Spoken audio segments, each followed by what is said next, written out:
The MLB offseason is in full swing, and after GM meetings happened last week in Las Vegas, a ton of information is starting to come out as far as what the Phillies are looking to do this offseason, including a new surprising report this morning from The Athletic. We're going to get into all of that today on the newest episode of Phillies Digest. Yes, Dave Dombrowski, all the league's GMs, and some big-time reporters were all out in Las Vegas this past week for the first sort of GM meetings of the offseason. A lot of information has already come out about the Phillies' intention to want to bring back Schwarber and JT, their desire to bring Bader back, who they're possibly looking to shop on the team. But I feel like this is definitely a new report this morning from Matt Gelb of The Athletic, and I definitely thought you guys needed to hear this because this is the first report of the offseason that really shocked me, I would say. So once again, this is from Matt Gelb of The Athletic. He said the Phillies have fielded steady interest in all three of their left-handed relievers since the offseason began, Major League sources said, and it could nudge them towards a trade. Once again, these three relievers are including Matt Strahm, Jose Alvarado, and Tanner Banks.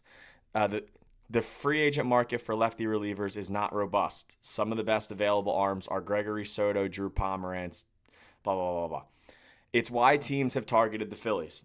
They have Jose Alvarado signed for $9 million in 2026, Matt Strahm for $7.5 million, and Tanner Banks projected by MLB Trade Rumors to make around $1 million in his first year of salary arbitration. Strahm in particular could interest teams, but he's also been an integral piece of the Phillies' bullpen success. His 2.46 ERA since 2023 ranks second among 53 left-handed relievers with 100 innings in that span. And although Strahm's strikeout rate and fastball velocity dipped in 2025, he still logs 62 and a third innings of effective relief work. What would be the motivation to move one of the lefties? The Phillies could acquire a mid-level prospect to help backfill a depleted farm system, then throw some darts with the payroll savings on a few middle relievers. Maybe it's a chance to refresh a familiar bullpen mix that has enjoyed highs and suffered lows. And, going into this offseason, I think while the lineup is, I think at the top, obviously with the decisions of Schwarber and JT and Bader, the lineup is everyone's top priority, but the Phillies need bullpen help for next year. They went into last season at least one arm short, and I think it showed, throughout the year. They had to ask Tanner Banks to do a lot for a guy that hasn't even hit arbitration yet. Luckily, he did it for them, but they had to trade for Yohan Duran at the trade deadline, and now they have a Duran Strahm. What's going on with Kerkering? What kind of player do you get out of Kerkering next year?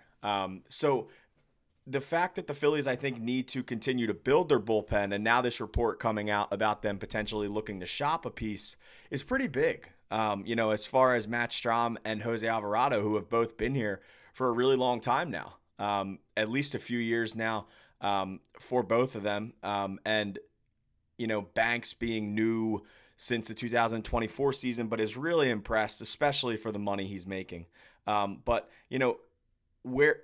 route do the Phillies go? Would they try to trade a Matt Strahm, like it says here? Because Matt Gelb did highlight how Strahm would probably be the most enticing to teams. Because I think Strahm is definitely more of a high leverage reliever than Tanner Banks, and teams don't know how Jose Alvarado will respond after half of a missed season this year due to PEDs. So it's a big decision the Phillies have to make. Do they think they could get a good enough haul for Matt Strahm and be able to put those assets, continue to put assets into the bullpen based off of what they get back? That I think is the biggest thing right now because Matt Strahm had a good year. Once again, had a good year with a 2.74 ERA, 161 ERA plus, just 2.9 walks per nine, a 2.99 FIP, 1.075 WHIP, 70 strikeouts, and just allowed 5 home runs in the regular season in 66 games and 62.1 innings pitched. The big thing for me is, how serious is this? Because this really surprised me this morning. I won't lie. When I think of what the Phillies need to do this offseason, I don't think of, potentially trading one of your top bullpen arms being high on that list. And maybe it's not high on their list, but it seems like it's definitely on the table. And I think that very much means a lot. And speaking of, all these pitchers and who they're throwing to, JT Realmuto, there's been I've seen a good amount of reports this week that JT Realmuto is a pretty high enticing free agent for a lot of teams. I think there's going to be a lot of teams in on JT Realmuto this offseason. And, I don't think it's going to be incredibly easy for the Phillies to bring him back. I think for the right amount of money, I think JT will return to Philly. But JT is a respected player and a respected person and a respected leader across Major League Baseball. Rob Thomson said JT Realmuto is the most prepared player that he's ever worked with in baseball. And there was a quote from Rafael Marchand the other day saying the way he prepares, the way he communicates with the pitchers, the way he works with the guys on the team. I think it has been quite important for me because he has taught me and made me aspire to more things as a player so I can stay here in this sport as long as possible. JT Realmuto is a big time figure for this pitching staff. Maybe he's not the hitter he was, back in 2021 or back in 2022, but he's still the catcher he was. And I think it speaks volumes that Zack Wheeler can go down and be out for the season, and we still have full confidence in this pitching staff. One, it's because of the pitchers on the mound, but two, it's because of the guy behind the plate. It seems like the Phillies are definitely not the only one in. Last little report here, and I am going to butcher this guy's name. I believe it is Tatsuya Imai. He's a starting pitcher from the Cebu Lions over in Japan. Apparently the Phillies are in on this pitcher, and along with the Yankees, Blue Jays, Mets, Padres, and some others.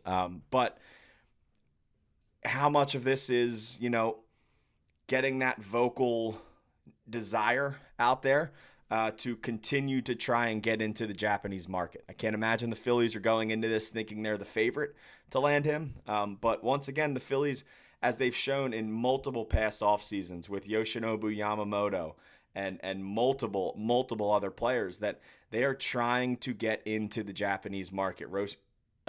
Last year with Roki Sasaki, that they are trying to get into the Japanese market. It's hard to get in there because the past tendencies has been Japanese players like to come over and play for teams that have other Japanese players on it. It's hard to get the first Japanese player.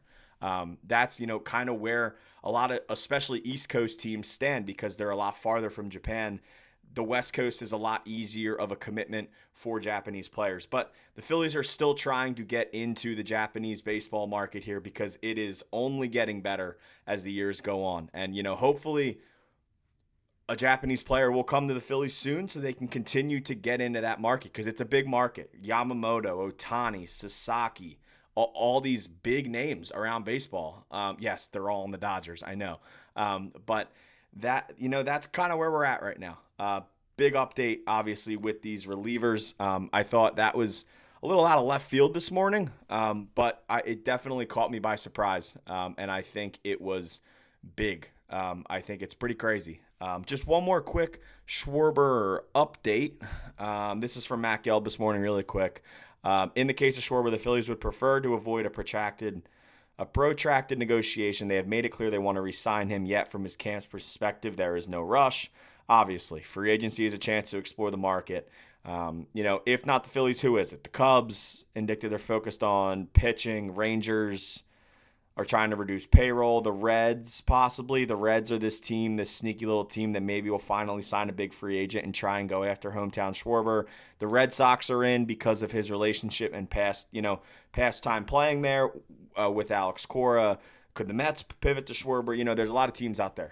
Philly's still the front runner to get Schwarber back, and I still believe they're the front runner to get JT Realmuto back as well. Thank you guys for watching. This has been the newest episode of Phillies Digest. If you guys had to trade one of those lefties, Jose Alvarado, Matt Strahm, or Tanner Banks, who would you trade? Let me know down in the comments. This has been the newest episode of Phillies Digest. My name is Luke Arcaini, and I will see you guys next time.